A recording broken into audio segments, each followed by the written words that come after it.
హల్లెలూయా యేసు ప్రభున్ ఎల్లరు స్తుతించుడి వల్లభుని చర్యలను తిలకించి స్తుతించుడి. Praise the lord. దేవునికి స్తోత్రము కలుగునుగాక. చేరువచ్చిన ప్రియులందరికీ కూడా ప్రభు అయిన యేసుక్రీస్తు వారి ప్రశస్తమైన నామములో వందనాలు తెలియచేస్తున్నాను. దేవుని యొక్క వాక్యములో ప్రవక్త అయిన యెషయా గ్రంథము 53వ అధ్యాయము 5వ వచనాన్ని మనము చదువుతున్నాం. మధ్య భాగము, మన సమాధానార్థమైన శిక్ష అతని మీద పడెను. దేవుని యొక్క వాక్యములో ప్రభు అయిన యేసుక్రీస్తు వారి పైన మన సమాధానార్థమైన శిక్ష పడింది. అనగా మానవులైన మనము పాపులం, దేవుడికి మనకు మధ్య పాపము అడ్డుగా వచ్చింది. అందుకే యెషయా గ్రంథం 59వ అధ్యాయము 2వ వచనములో చూస్తే, మీ పాపములు మీకును మీ దేవునికి మధ్య అడ్డముగా వచ్చాయి, మీ దోషములు ఆయన ముఖాన్ని మీకు మరుగు చేశాయని వాక్యములో చదువుతున్నాం. కాబట్టి దేవుని యొక్క వాక్యములో మన దోషములు మనకు దేవునికి మధ్య అడ్డుగా వచ్చాయి, మన పాపములు ఆయన ముఖాన్ని మనకు మరుగు చేశాయి. అనగా మానవుడు దేవుణ్ణి చూడలేకపోవడానికి కారణం మానవ పాపము, మానవ దోషము. అనగా మానవునికి దేవునికి మధ్య పాపము అడ్డుగా వచ్చింది. అందువల్ల మానవుడు ఎన్ని మంచి పనులు చేస్తున్నా దేవుణ్ణి చూడలేకపోతున్నాడు. మానవుడు దేవుణ్ణి చూడలేకపోవడానికి కారణం మధ్యలో పాపము అడ్డుగోడగా ఏర్పడిపోయింది. ఈ అడ్డుగోడలు తొలగితే తప్ప మానవుడు దేవుణ్ణి చూడలేడు. ఒకవేళ మానవుడు తన స్వప్రయత్నాల ద్వారా దేవుణ్ణి చూడాలని తన వ్యయ ప్రయాసలతో ప్రయాసపడినా దేవుణ్ణి చూచాను అనే భ్రమే తప్ప దేవుణ్ణి మాత్రము చూడలేడు. పిల్లరా, దేవుణ్ణి చూడాలి అంటే ఎలాగా? దేవునికి మానవునికి మధ్యవర్తి ఒకరు ఉండాలి. ఆ మధ్యవర్తే ప్రభు అయిన యేసుక్రీస్తు వారు.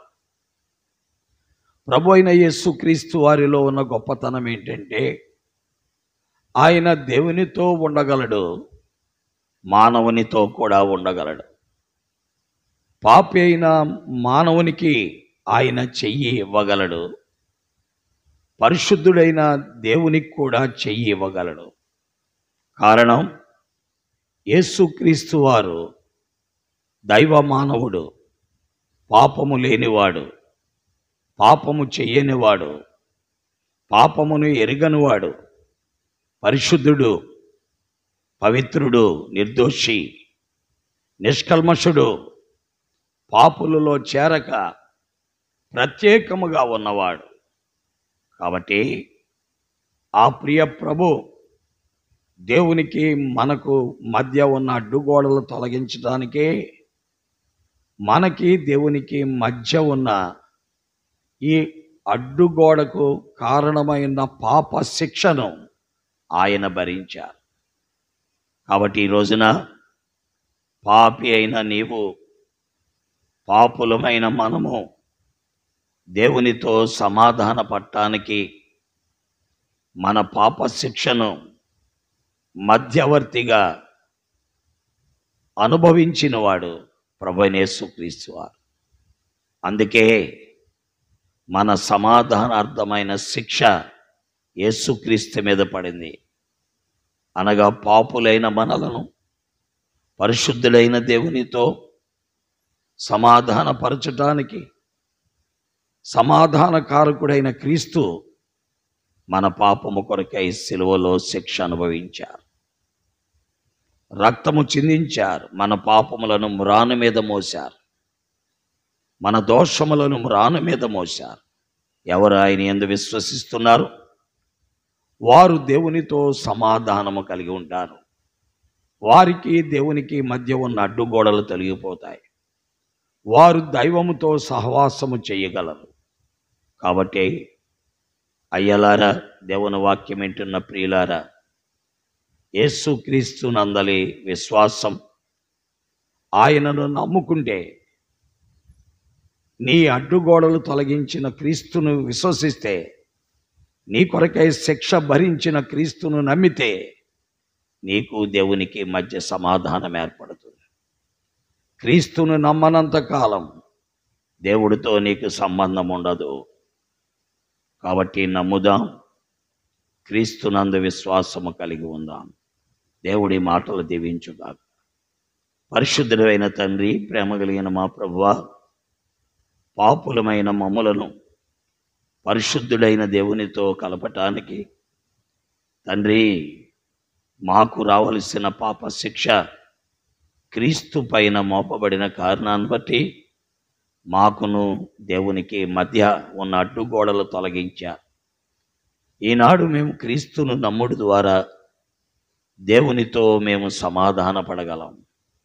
అందుకే మీ దాసుల అపోస్తలుడు చెప్పాడు, యేసుక్రీస్తు ప్రభువారి ద్వారా మనము దేవునితో సమాధానము కలిగి ఉందుము అన్నాడు. కాబట్టి ప్రభువా, క్రీస్తునందలి విశ్వాసము ద్వారానే దేవునితో సమాధానం ప్రజలు గ్రహించి, నమ్మి, విశ్వసించి అంగీకరించుటకు సహాయపడమని యేసు నామములో ప్రార్థిస్తున్నాను తండ్రి, ఆమేన్. దేవుడు మిమ్మల్ని దీవించి ఆశీర్వదించునుగాక. ఆమేన్. చంద్రులారాయిలా దేవుని స్తుతించుడి, హృదయమును వెలిగించిన యేసుని స్తుతించుడి.